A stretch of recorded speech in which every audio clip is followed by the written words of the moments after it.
లేదంటే అగ్ని చేత చెడని దాన, అగ్ని చేత ప్రత్యక్షతల చేత వాక్యము ఎరగిన వాక్యము తెలిసినా సరే మారు మనస్సు పొందని దాన, మారు మనస్సు పొందని నీకు ఇక్కడ చోటు.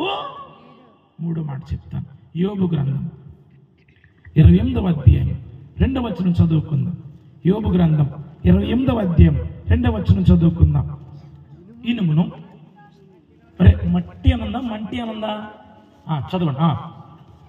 ఇనుమును మంటిలో నుండి తలపైకెత్తను. సార్ నేను స్టార్టింగ్లో ఇనుము ఎందుకు చేస్తారంటే I thought it's chemical reaction, ఏదో కెమికల్ వల్ల వస్తుందేమో అనుకున్నాను. యోబు గ్రంథకథ ఏమిటంటే ఇనుము ఎక్కడి నుంచి వస్తుందంటే మట్టిలో నుండి వస్తుందంట. చెప్పండి ఒకసారి, ఇనుము ఎక్కడ వస్తుందంట? మట్టిలో నుంచి వస్తుంది. ఇప్పుడు గమనించండి, మీరు ఇనుము బాగుండాలంటే ఇంట్లో ఏం వేయాలంటే పెయింట్ వేయాలి. తెలుసా?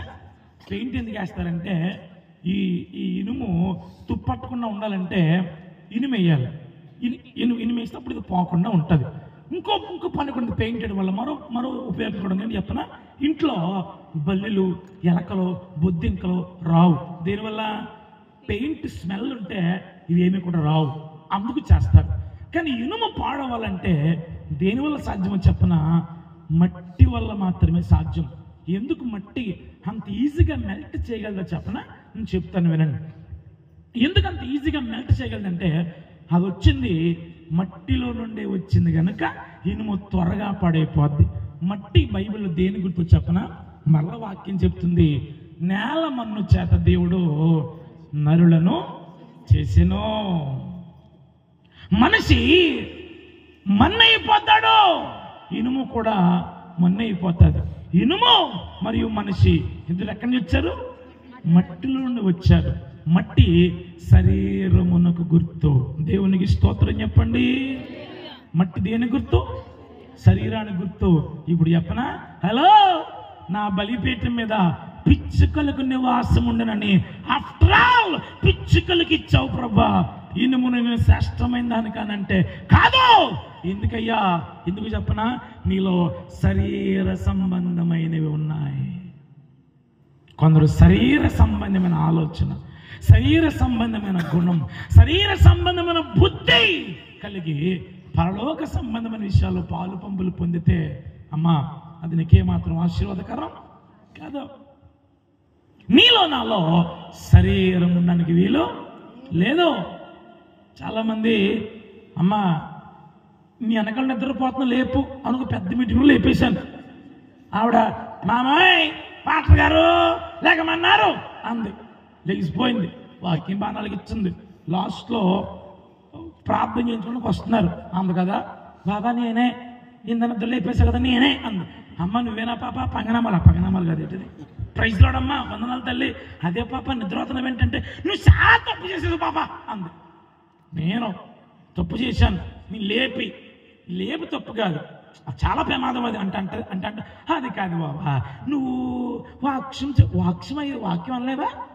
వాక్యం అంటే కదా, నువ్వు వాక్యం చెప్పినప్పుడు బాబా నాకు పరలోకంలో దేవుడు తీసుకెళ్ళి అబ్రహాము గారిని కళ్ళకు చూపిస్తున్నాడు అంటుంది. ఏ అబ్రహం? కొత్త పిల్ల అబ్రహం ఇటమ్మా నన్ను కాదు బాబా, పరలోకంలో అబ్రహమే. ఇప్పుడు మామూలుగా కళ్ళలోకి వస్తే ఎవరికన్నా ఏమొస్తాయి? దూత వస్తాడు, వెలుగు వస్తుంది, పావురు వస్తుంది. అబ్రహాం, ఇస్సాకు, యాకోబులు వస్తారా? నా కూతురు ఢిల్లీ పబ్లిక్ స్కూల్ అండి. నా కూతురు నర్సరీ ఎల్కేజీ చదివేస్తుంది. నా కూతురు ఇంకో కొడుకు నర్సరీ చదివేస్తున్నాడు. ఇంకో బంగారు కూతురు ఫస్ట్ క్లాస్ చదువుతుంది. ఆ పిల్ల అంటది, డాడీ గుండెలో నొప్పి చూలికి వెళ్ళడం అంటది. ఎక్కడ వస్తుందిరా? ఇదిగో నీకు అర్థమైంది కదా, గుండెలు ఎక్కడ వస్తుందా? బంగారు స్వీట్ హార్ట్ అని చెప్పి ఇక్కడి పొట్ట మీద ముద్దెట్టి తగ్గిపోయింది, స్కూల్కి వెళ్ళిపో అనేది వాళ్ళ అమ్మ కొంచెం తాయం ఎత్తది, జాతికి వెళ్ళిపోతుంది. అలాంటి అబద్ధాలు కాదా? మళ్ళీ నేను లేపేస్తున్నానా? నేను లేకపోతే నువ్వేం చేస్తావు? ఇక్కడికి ఎందుకు వచ్చావు? నిద్ర వచ్చావా? శరీర క్రియలో కొందరికండి కంచంతో తప్ప ఇంక దేంతోని సహవాసం చేయరండి. కంచమే కంచం, లెగ్గానే ఆకలి రాజ్యం అండి. అత్తమాల రైస్ మిల్లు అలా ఆడుతూనే ఉండాలి. మళ్ళీ 10 గంటలకల్లా మళ్ళా పడుకోవాలి, 1 గంటకల్లా మళ్ళా పడుకోవాలి, 4 గంటలకల్లా మళ్ళా పడుకోవాలి. అదేం కడుపో కానీ 8:30 కల్లా మళ్ళా పడుకోవాలండి. అది కూడా ఒక ఆరోగ్యమే, అది కూడా ఒక యోగమే. కంచాలతో కాదురా, కొందరు మంచాలతోనే సహవాసం చేస్తారు. కాళ్ళు ఇలా పడిపోయింది అనుకో, ఓ పక్కకి లాగేసింది అనుకోండి, మంచం మీద కూర్చుని ప్రార్థన చేసినప్పుడు ఒక అర్థం ఉంది. అన్నీ బాగున్నాయి కదా, మంచం పడుకుని ప్రార్థన చేస్తా పెట్టి దిగి మోకలేవా, దిగి మోకలేరా, నిలబడమంటే నిలబడరు, మోకరించమంటే మోకరించరు, కన్నీరు కార్చమంటే కన్నీరు కార్చరు. మరి ఏం చేస్తారు మీరు? అలా కూర్చుని ఇస్త్రీ షర్టు నలిగిపోకుండా, ఎక్కడ గాలికి చెదరిపోకుండా, జుట్టు చెదరిపోకుండా, ఫ్యాన్ ఎక్కడుందో ఫ్యాన్ కింద కూకుని అలా కూర్చుని అలాగ ఆలకించి ఏం చెప్పారమ్మా, ఏం చెప్పారమ్మా, చాలా బాగా చెప్పారు అనుకుంటే మాత్రం సరిపోద్దా?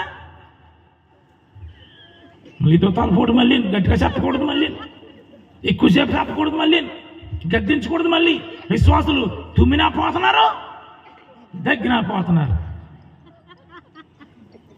ఈ మాటలు అలగిస్తున్న వాళ్ళ శరీరము నీలో ఉండడానికి వీలు లేదో. తినండి, బ్రతకడం కోసం తినండి. రామ్ గోపాల్ వర్మ పరాన్నజీవి అంటారు కదా, తనకి ఇంటర్వ్యూ ఇస్తున్నాడు.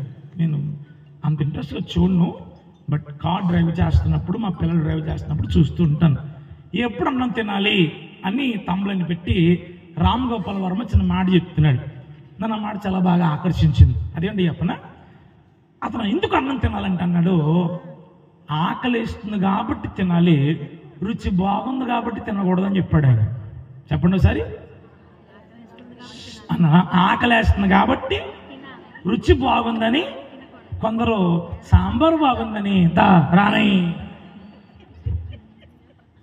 నాటుకోడి బాగుందనా దా రాని, నాటుకోడని కానీ 3 ముక్కలు చేసుకుంటాం మళ్ళీ మనం. దాంతో ఈ సౌండ్ కడుపు ఏం చేద్దంటే ఏ అంటదా అన్నదా, హొరు ప్లేటింగ్ సౌండ్ అంటారు దాన్ని. అంటే ఇంక తినకో హ్యాపీ అని అర్థం. ఆగుతామా కొంచెం, డాక్టర్గా తినొద్దన్నారు, అస్సలు తినట్లేదు, దయచేయి తినట్లేదు, దయచేయి అస్సలు వద్దు బాబా నువ్వు వేసేసావు అని వద్దంటారు. పొలమంటే శరీర క్రియలు ఇవి. కొందరు 5 రూపాయల కోసం ఎత్తు మేకప్ వేసుకుంటే కానీ గుళ్ళోకి రారు. మొన్న ఒక ఇంటికి వెళ్ళాను నేను, అదే మీటింగ్కి వెళ్ళాను, వాళ్ళు రూమ్ ఇచ్చారు నాకు. బాత్రూంలో 26 ఫేస్ వాష్లు ఉన్నాయి. ఎన్ని నాకు తెలిసి ఆ బాత్రూంలో టైల్స్ కడడానికి కూడా ఫేస్ వాష్లు వాడరాళ్ళు. ఆవిడ ముఖం కడదాక మాత్రం 26 ఫేస్ వాష్లు వాడుతుంది ఆవిడ. పోనీ ఏమన్నంత పెద్ద సూపర్ కలర్ అంటే అది కూడా కాదు, మన కండ కలర్ కూడా ముఖాల మీద లేదు. ఎందుకు అంటే అంటారు కదా, లేదు కాబట్టి తెచ్చుకుందామని. ఒరే దేవుడిని ప్రభు చిత్తంలో తెల్లగా ఉండొచ్చాలనుకున్నావు, ప్రభు నేను అలాగే పుట్టిస్తాడు. రంగుతో దేవుడికి సంబంధం లేదు, ఆయన కృప నీ మీద నా మీద ఉంటే చాలు. శరీరమును ప్రేమించకండి, అందమును ప్రేమించకండి. కొందరు జుట్టు పొడుగ్గా ఉండాలి, వాళ్ళే పెళ్లి చేసుకుంటారు అనుకుంటా ఉంటారు. జుట్టు కూడా పెంచమని ప్రార్థన చేసేవాళ్ళు చాలా మంది ఉంటారు. ఎందుకని శరీర క్రియలు బైబిల్లో దేవుని ఆత్మ వాదించదు అని ఎప్పుడు చెప్పాడు చెప్పనా? నరులు దేవుని కుమార్తెలను దేవుని కుమారులు నరుల కుమార్తెను తీసుకుని పోయినప్పుడు అక్కడ వాక్యం ఉంది, తమ మనసుకు నచ్చిన వారు. అంటే ప్రార్థన లేదు, భక్తి లేదు, మరి ఏముందట? మనసుకు నచ్చింది తీసేసుకున్నారు, శరీరం నచ్చింది తీసేసుకున్నారు. తొక్క ఎర్రగా ఉందా లేదని చూసుకున్నారు, కట్నం వచ్చింది లేదని చూసుకున్నారు. మరి గుణం వద్దా?